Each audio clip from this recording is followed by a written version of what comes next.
রিসান দেখো প্রথমে আমরা এরকম একটা চিত্র নিয়ে নিব। চিত্রটা এরকম আছে। চিত্রটিতে মূলত ত্রিভুজ এইটা EDF এইটা তুমি বিশেষ নির্বাচনটা পড়ে নিবা। চিত্রতে কি আছে EDF পুরো চিত্র এইটা। আচ্ছা আমরা এটা আমি লিখতেছি না, আমি তোমাকে বলে দিচ্ছি যে ত্রিভুজ EDF একটি সমকোণী ত্রিভুজ। এই কোণটা হচ্ছে এক সমকোণ, বুঝছো?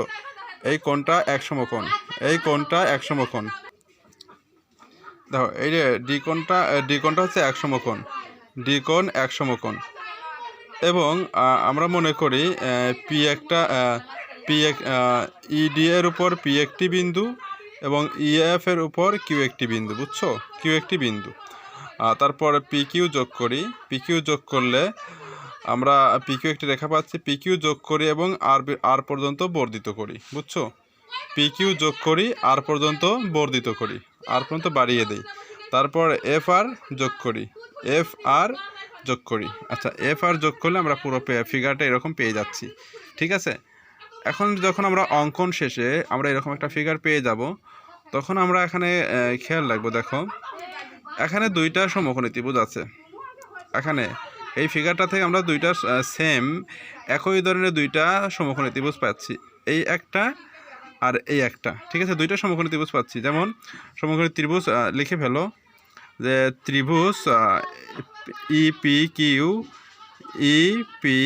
কিউ ও ত্রিভুজ এফ আর কিউ, ঠিক আছে?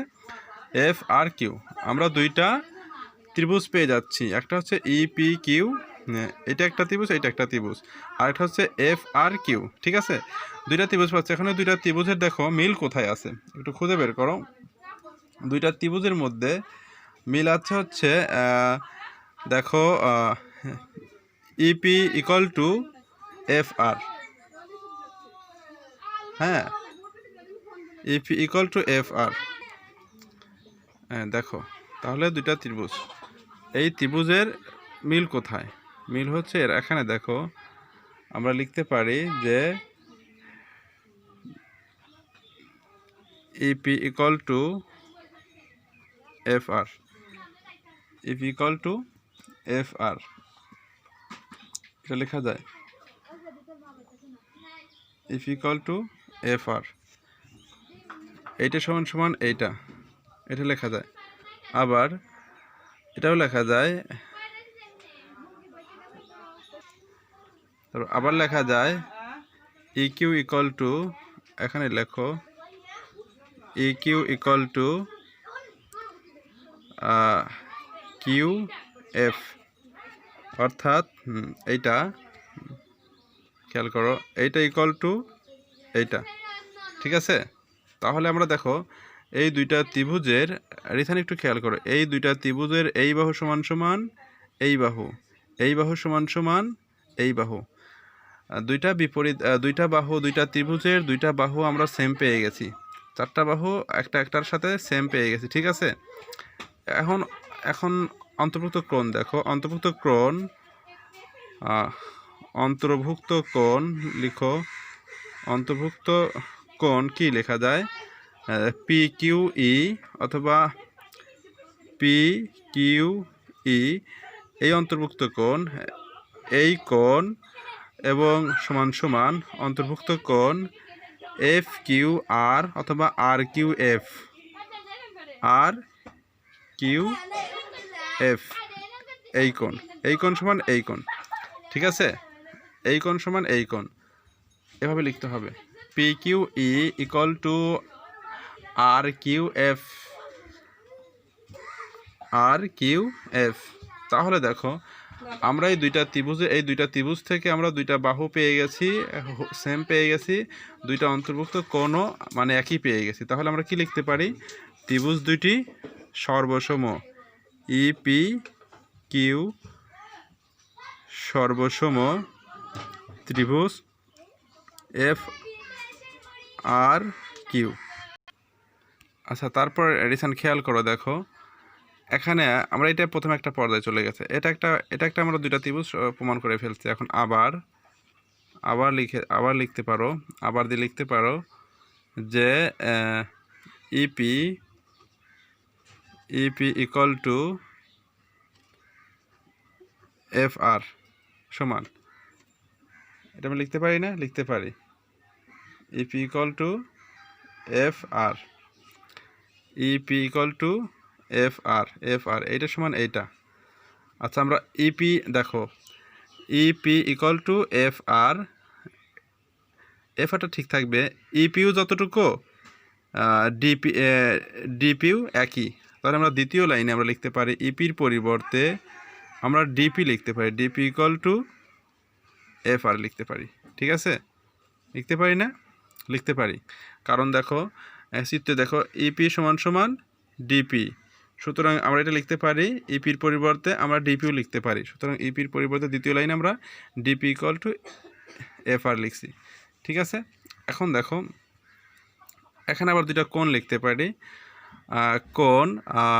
কোণটা দেখো, কোণটা এভাবে লেখা যায়, কোণটা এভাবে লেখা যায় দেখো, পিই কিউ, এই কোণ পিই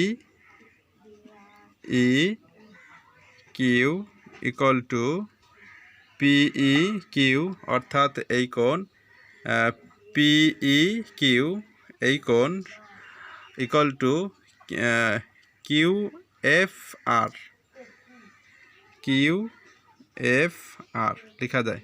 ঠিক আছে, চিত্রটা দেখো, আবার চিত্রে দেখো কিউ এফ আর, অর্থাৎ এই কোণ সমান এই কোণ। ঠিক আছে, অর্থাৎ PE Q equal to Q F R, এই কোণ।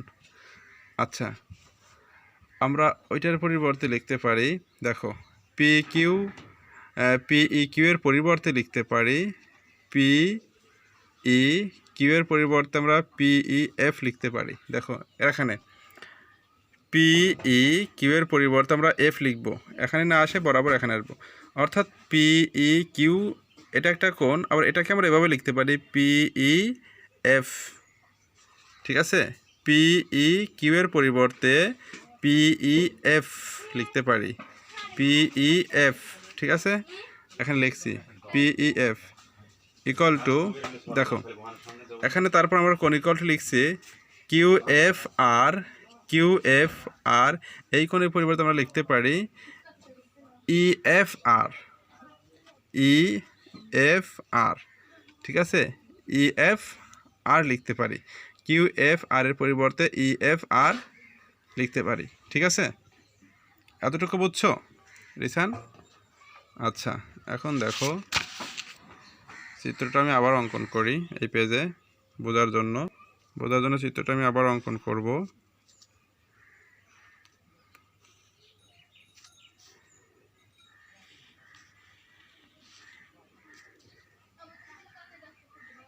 বোঝার জন্য অঙ্কন করলাম। ঠিক আছে,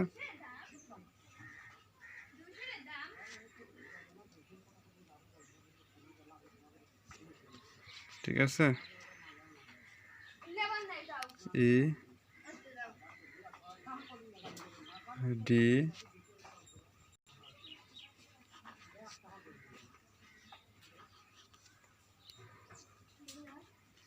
চিত্রটা আমি এই সাইডে অপর পেজে লিখবো, তো এই জন্য আমি আবার করলাম। ঠিক আছে, তাহলে দেখো আমরা প্রমাণ যতটুকু করে ফেলছি, ওই সাইড থেকে আমরা দেখে আসলাম, আমরা যতটুকু আসছি দেখো এখানে একটা, দেখো অপর পেজে যদি বুঝতে থাকো তাহলে এখানে দেখো একটা চতুর্ভুজ তৈরি হয়েছে। দেখো দেখো এই একটা কোণ, এই একটা বাহু, অথবা হ্যাঁ যেহেতু এখানে লেখা যায়, যেহেতু ই পি ও F R, E P F R, এই দুইটা এদের ছেদক কোনটা? এদের ছেদক দেখো ইপি এবং এফ আর, এদের ছেদক হচ্ছে ইএফ।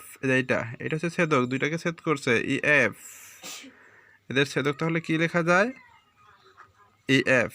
ঠিক আছে, এদের ছেদক ইএফ। এরা যখনই ছেদ হয়েছে তখন দুইটা কোণ উৎপন্ন হয়েছে, একান্তর কোণ। এই কোণ আর এই কোণ দুইটা একান্তর কোণ উৎপন্ন হয়েছে, ঠিক আছে। একান্তর কোণ দুইটা আমরা লিখলাম না, এদের ছেদক হলে এরা ইএফ একান্তর কোণ উৎপন্ন করে, একান্তর কোণ উৎপন্ন করে, ঠিক আছে, একান্তর কোণ উৎপন্ন করে। ওকে, হ্যাঁ। তারপর এখন দেখো একান্তর কোণ যখন উৎপন্ন করছে তখন আমরা তাহলে কি লিখতে পারি, তাহলে পিই সমান্তরাল, আমরা সমান্তরাল কি লিখতে পারি, পিই সমান্তরাল এফ আর, আমরা এটা লিখতে পারি না, লিখতে পারি। আবার এই পিইর পরিবর্তে আমরা লিখতে পারি ডিই সমান্তরাল এফ আর, আমরা এটা লিখতে পারি, এইটা আর কি, পিই সমান্তরাল এফ আর, এবং এটার পরিবর্তে আবার এটাও লিখতে পারি ডিপি সমান্তরাল, ডিই সমান্তরাল এফ আর, ডিই সমান্তরাল এফ আর, এটাও লিখতে পারি, ঠিক আছে। আচ্ছা, এখন দেখো এখানে তৃতীয় নম্বর দিতে পারো, 3 নম্বর দিতে পারো। এখন এখানে কি হয়েছে দেখো, চিত্রটা দেখো, একটা চতুর্ভুজ তৈরি হয়েছে, পিডিএফআর একটি চতুর্ভুজ, পিডিএফআর কি একটি চতুর্ভুজ, এবং এটি সামন্তরিক, পিডিএফআর একটি সামন্তরিক এবং চতুর্ভুজ পিডি, তাহলে আমরা লিখতে পারি পিডিএফআর একটি সামন্তরিক, একটি সামন্তরিক, ঠিক আছে। পিডিএফআর একটি সামন্তরিক, এই যে পিডিএফআর একটি সামন্তরিক। সামন্তরিকের নিয়ম কি, সামন্তরিকের নিয়ম হচ্ছে বাহুগুলি পরস্পর সমান্তরাল, বিপরীত বাহুগুলি পরস্পর সমান, বাহুগুলি পরস্পর সমান্তরাল এবং বিপরীত বাহুগুলি পরস্পর সমান, পিডি সমান্তরাল এফ আর, ঠিক আছে, এবং বিপরীত বাহুগুলি সমান সমান এবং সমান্তরাল, ঠিক আছে। তাহলে এখানে লেখা যায় সমান এবং সমান্তরাল, বিপরীত বাহুগুলি পরস্পর কি সমান এবং সমান্তরাল সামন্তরিকের সূত্র অনুসারে। তাহলে আমরা লিখতে পারি যে দেখো, তাহলে সামন্তরিকের সূত্র অনুসারে দেখো, এখানে সামন্তরিক আমরা সূত্র অনুসারে আমরা জানি এই পুরোটা সামন্তরিক, সামন্তরিক হলে তাহলে এই পি আর সমান্তরাল সমান এবং সমান্তরাল ডিএফ, সুতরাং লেখা যায় যে পি আর সমান্তরাল ডিএফ, ডিএফ লেখা যায় না, লেখা যায় ডিএফ, এবং পি আর সমান সমান ডিএফ, এটা লেখা যায়, পি আর সমান সমান ডিএফ, এটা লেখা যায়। এটা লিখতে গেলে আমরা এটাও লিখতে পারি, তাহলে পি আর আবার লিখতে পারি পি আর সমান্তরাল পি আর, পি আর না, তুমি পি কিউ দাও, পি কিউ হবে, এইটা হবে। পি আর লিখতে গেলে আমরা পি কিউ লিখতে পারি, মানে পি আর এর সাথে সমান্তরাল ডিএফ। আবার পি আরটা না লিখে দ্বিতীয় লাইনে পি কিউ লিখতে পারি, পি কিউ সমান্তরাল ডিএফ, পি কিউ সমান্তরাল ডিএফ, এটা সমান্তরাল চিহ্ন ডিএফ, এটাও লিখতে পারি, ঠিক আছে। ওকে, এখন দেখো